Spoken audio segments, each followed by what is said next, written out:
Hello friends. இன்னைக்கு நம்ம இந்த வீடியோ என்ன பார்க்க போறோம்னா, நீண்ட நாள் கழிச்சு சென்ட்ரல் கவர்மெண்ட்லேருந்து வந்திருக்கும் ஒரு அட்டகாசமான புதிய நிரந்தர அரசு வேலை பத்தி பார்க்க போறோம். இந்த ஜாப் பத்தி பார்க்கறதுக்கு முன்னாடி, இதுவரைக்கும் யார் யாரெல்லாம் நம்ம டெலகிராம் சேனல்ல ஜாயின் பண்ணலையோ அவங்கலாம் ஜாயின் பண்ணிக்கோங்க. அதுக்கான அஃபிஷியல் ஜாயினிங் லிங்க் வந்து கீழ டிஸ்கிரிப்ஷன்ல குடுத்துருக்கேன். அத கிளிக் பண்ணி ஜாயின் பண்ணிக்கோங்க. இந்த ஜாப்க்கான எஜுகேஷன் குவாலிஃபிகேஷன பொறுத்தவரைக்கும், ஏதாச்சும் ஒரு டிகிரி படிச்சவங்க மட்டும் தான் எலிஜிபிள். இதுக்கான சேலரிய பொறுத்தவரைக்கும் 35,400 வந்து குடுக்காங்க. அது போக எக்ஸ்ட்ரா அலவன்ஸஸும் உண்டு. இந்த ஜாப்க்கு வந்து ஆல் வுமன்ஸ பொறுத்தவரைக்கும் எந்த ஒரு எக்ஸாம் ஃபீயும் கிடையாது. ஃப்ரெஷர்ஸ் வந்து எலிஜிபிள் தான். இந்த ஜாப்க்கு அப்ளை பண்றதுக்கான கடைசி டேட் என்னைக்குன்னா, மே மாசம் 14ஆம் தேதிக்குள்ள அப்ளை பண்ற மாரி இருக்கும். இதுக்கு ஆன்லைன் மோட்ல மட்டும் தான் அப்ளை பண்ற மாரி இருக்கும். சரி வாங்க இந்த ஜாப்க்கு எப்படி அப்ளை பண்றது? என்னென்ன போஸ்ட்க்கு ஆட்கள் ரெக்கமெண்ட் பண்றாங்க? எல்லாத்தையும் டீட்டெயிலா இந்த வீடியோக்குள்ள பார்க்கலாம்.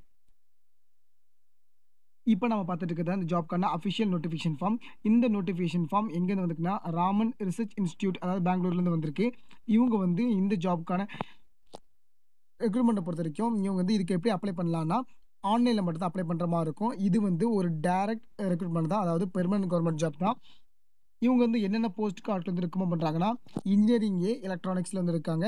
இன்ஜினியரிங் ஏ ஃபோட்டோனிக்ஸ்ல இருக்காங்க. இன்ஜினியரிங் அசிஸ்டன்ட் சி இது வந்து சிவில் இருக்காங்க. அடுத்து அதுக்கப்புறம் அசிஸ்டன்ட் கேன்டீன் மேனேஜர் இந்த போஸ்ட்க்குலாம் ஆட்கள் ரெக்கமெண்ட் பண்றாங்க. இன்ஜினியரிங் ஏ எலக்ட்ரானிக்ஸ பொறுத்தவரைக்கும், இதுக்கான பே லெவல பொறுத்தவரைக்கும் 7த் சிபிசி குடுத்துருக்காங்க. வேக்கன்சி வந்து மொத்தம் வந்து 3 வேக்கன்சி குடுத்துருக்காங்க. அத வந்து கம்யூனிட்டி வைஸா இவங்க வந்து பிரிச்சு போட்டுருக்காங்க. என்னன்னு பார்த்துக்கோங்க. இன்ஜினியரிங் ஏ ஃபோட்டோனிக்ஸ பொறுத்தவரைக்கும் இதுக்கு வந்து 2 வேக்கன்சி சொல்லியிருக்காங்க.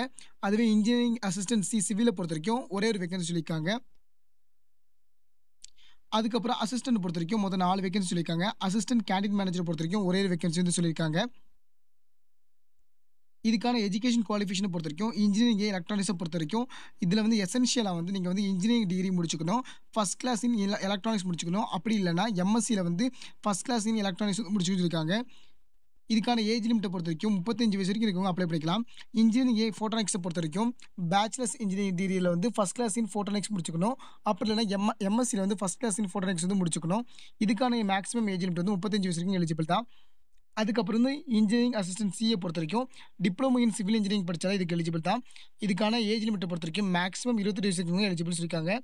அசிஸ்டன்ட்ட பொறுத்தவரைக்கும், கிராஜுவேட் இன் எனி டிசிப்ளின் ஏதாச்சும் ஒரு டிகிரி முடிச்சாலே போதும். அது போக மினிமம் 3 வருஷம் எக்ஸ்பீரியன்ஸ் இருக்கணும் சென்ட்ரல் கவர்ன்மென்ட் ஆர்கனைசேஷன்ல.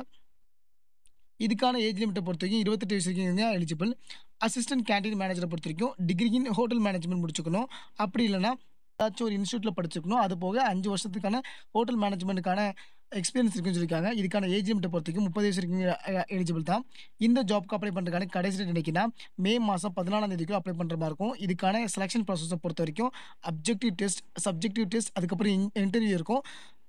சம் போஸ்ட்டுக்கு மட்டும் ஸ்கில் டெஸ்ட் வந்து இவங்க இருக்குன்னு சொல்லியிருக்காங்க. இந்த ஜாப்க்கு வந்து தமிழ்நாடு மட்டும் இல்ல, இந்தியால இருக்க யாருனாலும் அப்ளை பண்ண முடியும். இவங்க வந்து இந்த ஜாப்க்கு வந்து 2 வருஷம் புரொபேஷன் பீரியடும், அதுக்கப்புறம் வந்து ரெகுலர் பேசிஸ்லயும் இவங்க வந்து ரெக்கமெண்ட் பண்றாங்க. இந்த ஜாப்க்கு வந்து எப்படி அப்ளை பண்றணும், என்னென்ன சர்டிஃபிகேட்ஸ்லாம் இதுக்கு வேணும் அப்படின்னு எல்லாமே இதில டீட்டெயிலா குடுத்துருக்காங்க பார்த்துக்கோங்க. இந்த ஜாப் பொறுத்தவரைக்கும் இதுக்கு நம்ம ஆன்லைன்ல மட்டும் தான் அப்ளை பண்ற மாரி இருக்கும். அதுக்கு அப்ளை பண்றதுக்கான அஃபிஷியல் அப்ளை லிங்க்கையும் இந்த நோட்டிஃபிகேஷன் ஃபார்மையும் கீழ டிஸ்கிரிப்ஷன்ல குடுத்துருக்கேன். அத கிளிக் பண்ணி நீங்க வந்து அப்ளை பண்ணிக்கோங்க. ஏதாச்சும் டவுட் இருந்துச்சுன்னா கீழ கமெண்ட் செக்ஷன்ல கேளுங்க. Thank you.